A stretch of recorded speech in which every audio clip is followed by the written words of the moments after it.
Hello, I am the Script Doctor and welcome to the channel. There is a reason why it is called the entertainment industry. The main purpose, of course, being to entertain. How this is achieved can be and should be done in a variety of ways to keep people's interest, but there is one guideline in place to help achieve that goal when developing new stories. Drama is life, with the dull bits cut out. Let's take a look at Star Trek Picard, Episode 3, The End is the Beginning, and see if this guideline is used. Of course, with a cliché title like that, we're not off to a very good start. Please be advised that this review will contain spoilers. If you don't want to be spoiled, please feel free to return to my review after having seen the episode. The episode begins with a brief flashback of Mars burning up, followed by Admiral Picard leaving Starfleet headquarters and talking with one of his officers named Raffi. From their conversation, we learned that Picard stood before the Admiralty and argued for continuing to evacuate the Romulan homeworld and neighboring planets. The exchange Picard describes sounds like it could have been a heated, passionate, and fascinating debate with arguments for and against helping the Romulans. But instead of seeing something fun, we are shown a dour and defeated Picard. We are literally told about a more entertaining scene than the one being shown to us. Told. Secret Hideout is spending millions of dollars an episode on this property, and instead of showing us this story, they're having the characters tell it to other characters. Even without adjustment for inflation, if you were to show those episodes' budget numbers to the Next Generation production, or the original Star Trek production, they would be jumping for joy for all the things they could now afford to show us for their respective shows. And each of those shows were still high in budget for their time, but never this high. What is sad is that I'm more interested in where all the money for Star Trek Picard is going than the actual story of Star Trek Picard. The production for this show feels like a poorly run scam, a money pit as it were. Somehow, Secret Hideout is burning through cash like Mars's atmosphere and showing us scenes that a zero-budget fan film has to resort to doing because they cannot afford large sets and a huge cast. It follows all things we commonly see in Star Trek fan productions, actors telling other actors what happened in another scene in an attempt to further the story. I give a pass to the fan films because, first, they have a minuscule budget, but also they give a character a reason for having to talk about the scene they couldn't afford to shoot. They also try to make the dialogue sound interesting and inject some conflict in the scene. Here, Picard is volunteering this information to Raffi, and I don't know why he's doing it. I don't see what Picard has to gain. He's just telling Raffi this information so that we, the audience, knows what happened. He doesn't offer strategy, he doesn't ask for alternatives, he just spouts off a more interesting scene and sits defeated. What bothers me the most is that Picard is talking about the scene I desperately want to see. I want to see Picard making a case to continue the evacuation and Starfleet rejecting the proposal. I want to see how the Admiralty comes to their decision. I'd love to see a Tellarite be opposed to helping the Romulans. I'd be fascinated to hear a Vulcan make a logical argument against Picard. I'd be fascinated to see an Andorian side with Picard, but acquiesces based on the other worlds launching a protest and threatening to leave the Federation. All these ideas are loaded with conflict, drama, goals, and desperation. This one scene we are not privy to seeing could deal a tremendous amount of exposition regarding the state of Starfleet and the Federation, and if done well, we'd never realize this exposition in the first place. The sequence would end with Picard leaving defeated after resigning, and as he exits crosses paths with Raffi, who has been called before them for her briefing. Cut to Picard sitting on that bench as Raffi storms out, having been discharged from Starfleet and blaming Picard. It would be like a mini-movie. The beginning, Romulans are still in trouble and Picard argues for saving them. The middle, the Starfleet Admiralty debates whether to continue or cut and run. The end, the Admiralty votes to run, leaving Picard defeated. In a last-ditch effort, he threatens to resign, and they accept his resignation. This is how you end your teaser for a show of this type. Instead, they give us a boring scene of lazy exposition and set up that Raffi is being fired because of her association with Picard. While that may be dramatic and fit the narrative that these writers want to show, I'm still not sure as to what sort of action Raffi would have taken that would result in her being thrown out of Starfleet. Also, Picard using his resignation as a bargaining chip? Why would he do that? Kirk didn't do that when he argued to find Spock. Why wouldn't Picard just say okay to Starfleet, take his ship, and rally the fleet under his support and proceed with the evacuation and face the consequences after? That's the more active and adventurous and risky method an officer like Picard would take. Do the writers not remember that Picard disobeyed orders and took his senior staff to save the Baku in insurrection? In First Contact, he disobeyed orders to join his fellow officers to fight off the Borg cube attacking Earth. Picard has shown a pattern for doing the right thing even if Starfleet doesn't agree. Yet here is where he folds. It's so uncharacteristic for Picard, it explains why Raffi calls him JL. Because he's not Picard. He's JL, the go-with-the-flow even if he doesn't agree with it officer. But it appears the writers either forgot or never bothered to care about such things with the character they were charged with writing. Instead, he slumps away and we return to the present 14 years later where Picard is trying to win back Raffi to help him get a ship. Raffi is not doing well. For some reason, it's not quite stated, but apparently losing her security clearance really hit her hard. Of course, that's bound to happen when you're no longer a member of Starfleet, so what's the big deal? A security clearance just means a person has access to various degrees of confidential information based on your rank and clearance level. So she doesn't have security clearance anymore. It's a post-scarce society. She can still do something else.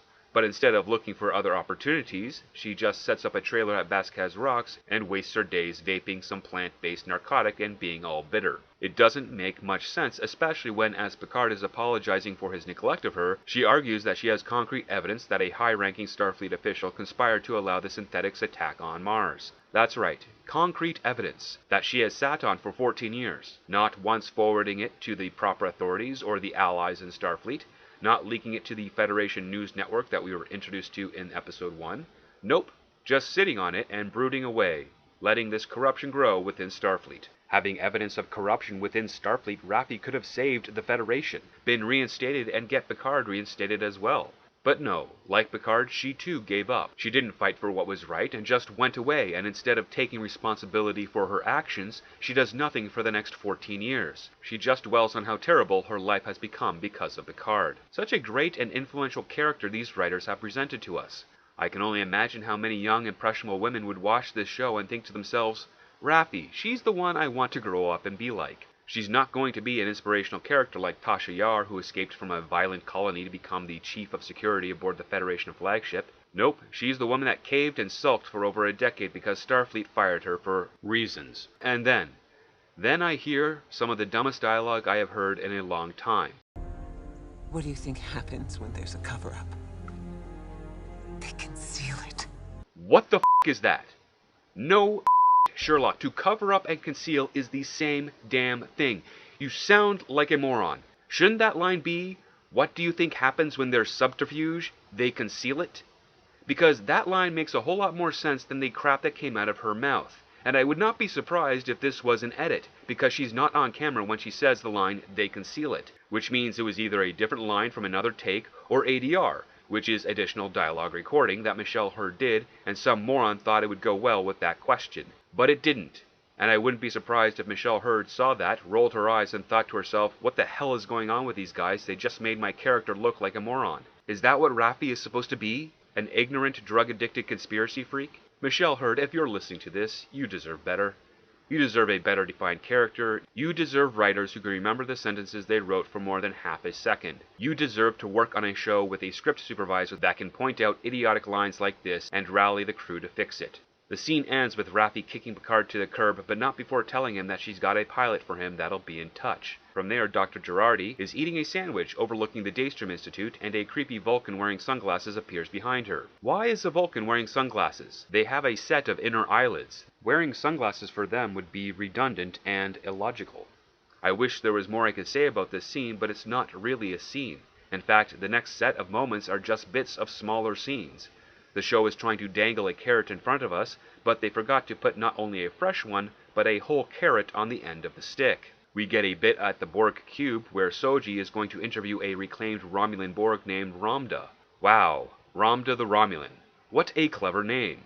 I really hope the writer who thought of that didn't get an aneurysm as a result of having to think so hard. Oh yes, I almost forgot. Hugh is in this. Sadly, he doesn't do much, and there's not really anything to say about it. He's here because he's Borg and we remember him from the Next Generation. We jump back to Raffi, who's getting more information from Picard about Maddox, and then we're on the unregistered ship captained by some guy named Rios. Picard and Rios meet as an EMH is removing a piece of shrapnel from his shoulder. Why that is there, we do not know. It doesn't make any sense. There's no defeated enemy in the area. The ship has to have been in orbit for at least a few minutes. Rios had to have come from someplace where he was injured and traveled to Earth to pick up Picard. Why wasn't his injury tended to while en route? It appears that this is just supposed to be a badass moment to establish this captain character as one that follows their own rules and takes unnecessary risks. What a boring and cheap way to show that.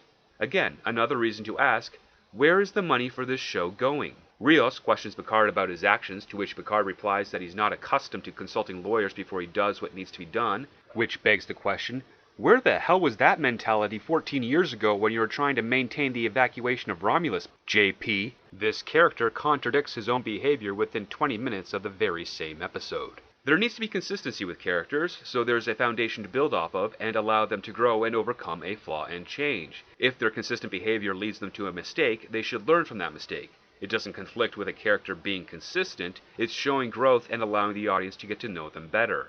Rios is apparently a former XO from Starfleet, still a creature of habit with ship regulations, but one who likes to drink, read, and smoke cigars. As for where he's getting those cigars, I do not know. Perhaps his replicator can make them. It is strange to see this action, as smoking isn't really a thing among humans in Star Trek, yet we have two characters partake in the habit. In his quarters, Rios is being nagged by his identical hologram about how good a man Picard is and that he should work with him. I was not under the impression that Rios refused Picard's request from this last scene, but apparently the writers forgot to put that conflict in, or maybe it was left on the cutting room floor, because Rios doesn't want to risk getting attached to another captain after having lost his first one in a gruesome way. He shuts off the bickering hologram and looks out the window to see a shooting star in space. How does that happen? His ship is in orbit. A shooting star is not an actual star. It is really a small piece of rock or dust that hits a planet's atmosphere from space. It moves so fast that it heats up and glows as it travels through the atmosphere. It is impossible to see a shooting star in space when there is no atmosphere to cause friction on the rock for it to heat up and glow. It is also my understanding that this is not the first time the Secret Hideout team has committed this error, and I bet it won't be the last. As Picard readies to leave home, he and his staff are attacked by the Zhat Vash. This so-called secret police unit is pretty inept at being covert and getting their target. They keep doing the same plan over and over again and failing every time. Maybe they don't realize that they can beam their targets away, or maybe they just have a really big Romulan hard-on for poorly executed surprise attacks. Either way, the set piece is alarmingly ridiculous. Not in the sense that the Romulan housekeepers are able to hold their own and thwart the Zhat Vash, but because there are literally phasers hidden everywhere in the study. Under a table, in a cupboard, in a drawer, in a bookcase. I have to ask myself how often Picard accidentally picks up a phaser when he's reaching for a pad or a book. After defeating the Zhat Vash squad, they are ambushed by one last agent who is shot and killed from behind by Dr. Girardi. And this isn't suspicious at all. It is in fact far too convenient and poses a few questions. First, where did she get that Romulan disruptor rifle? Second, why is she here now? Why not earlier? Why not later? A significant amount of time has passed since we last saw her in the episode, and Picard was able to visit Rios and return to pack his things. That is a big window of opportunity to work with for her to arrive. Finally, how was she not attacked by the Zhat Vash prior to entering the study? Picard, a man who is neck-deep in a mystery, doesn't think to ask any of these questions. Instead, he offers his guest some wine, listens to her fake story about being frightened, and coming to see Picard as his housekeepers tie up and waken the Zhat Vash for questioning. We then return to Soji aboard the cube, where she talks with Ramda the Romulan about some sort of shared narrative framework as relevant as the news that they use to, I suppose, hold on to their sanity? To allow them to return to normalcy after assimilation? It's quite unclear. Are they trying to say that the Romulans, when assimilated, go into a fantasy state of mind like Sam Lowry does at the end of Brazil? No, it is far more insulting to those that are part of a fandom. Soji is speculating that the Romulans hide away and avoid conflict and trauma by burying themselves into deep-rooted myths and archetypes. They do this to avoid facing reality, to remain in a state of arrested development. This, I suspect, is how Secret Hideout thinks of Star Trek fans. This is only my opinion based on what's presented in this episode. They are suggesting that these reclaimed Romulans are traditional Star Trek fans, and no matter how much Secret Hideout reaches out to them, they will never fully understand and appreciate their efforts to bring them into this new world. As a writer, I find this approach incredibly insulting. It's an insult on top of an insult. They're insulting the franchise they've been charged to write, and the audience that made such a franchise lucrative to begin with. Apparently, Ramda doesn't take too kindly to Soji's questions either, and recognizes her as one of two sisters, the Destroyer. The Zhat Vash in Picard's study refers to her as the Destroyer as well before biting his acid tooth and disintegrating himself. But if you've been watching the Secret Hideout's take on Star Trek so far, you know who the real Destroyer is. Soji, shaken by Ramda's outburst, returns to her quarters and calls her mom about her sister. Why she hasn't tried to reach Daj is beyond me. Maybe they cut a part out where Soji calls Daj but gets no answer, and then calls her mom. I don't know, but it would have been nice to see that line of action for Soji. The mother, which we are narratively suggested is not real, lies about Daj being okay and rambles on about her getting a puppy, which puts Soji to sleep. When she wakes, Narek enters her room to check on her, and Soji just starts to volunteer information about how she knows things that she otherwise shouldn't know. Narek's response? To lean in all creepy-like and whisper in Soji's ear that he may be falling in love with her. Red alert. Red alert. Red alert. That's really bad. What's next? He gets a tattoo of her face on his chest? It gets more creepy when Narek's sister surprises him at the cube, dressed in a leather catsuit and sporting her natural Romulan ears and eyebrows. What's the purpose of this scene? Sibling rivalry with a hint of incest and exposition about their plans for Soji. We don't get much more because Picard has to board the ship and Girardi is desperate to join him, citing reasons of saving Picard, appealing to his good nature, needing to see Daj, and being the foremost expert on synthetic life. Information that is repeated a minute later to Raffi, who surprises Picard on the ship, just in case during the last few episodes we forgot who Girardi was. Apparently, even though she has spoken the dumbest line in this episode, Raffi is the only one that wants to vet Girardi. It doesn't quite make up for the idiocy earlier, but it's a start in the right direction. The episode ends with a poor attempt at fan service, with Picard delivering his classic line of "Engage" and the Jerry Goldsmith theme from the motion picture. To me, it doesn't quite fit. That type of music works for a Starfleet vessel, not a rogue ship. One thing that really made Star Trek was that the ship itself was also a character in the show. The Enterprise was of great concern to the crew. It didn't just take them from one location to another, it was their home. A home they needed to maintain, a home that they were dependent on for survival. In Picard, it's taken 3 episodes to explain that Mars was attacked by corrupted androids, that Starfleet has been infiltrated by Romulan agents, that someone managed to copy data and create twin girls, and that after one of their deaths, Picard is on the search to find the remaining twin and stop the Romulans from killing her. All of these story beats could have been done quite easily in a single 1-hour episode. So, after going through that episode, does Picard meet the guidelines of not being boring? Not quite. Not for me, at least. I don't think a show talking about more exciting events that happened off-screen meets the life with the dull bits cutout goal. These last 3 episodes appear to function opposite to that premise. Will the course change in the coming episodes? Will we get scenes that don't have to be skipped and described by the characters later? I really hope so. I want to see a Star Trek story that moves, that adds to the mythos and stimulates ideas through entertainment. To me, Star Trek shouldn't be a reflection on the past, but a journey towards the future. I wonder how good this show would be if Secret Hideout knew what Star Trek is really about, and also took the wisdom of some of the industry's greatest storytellers as well.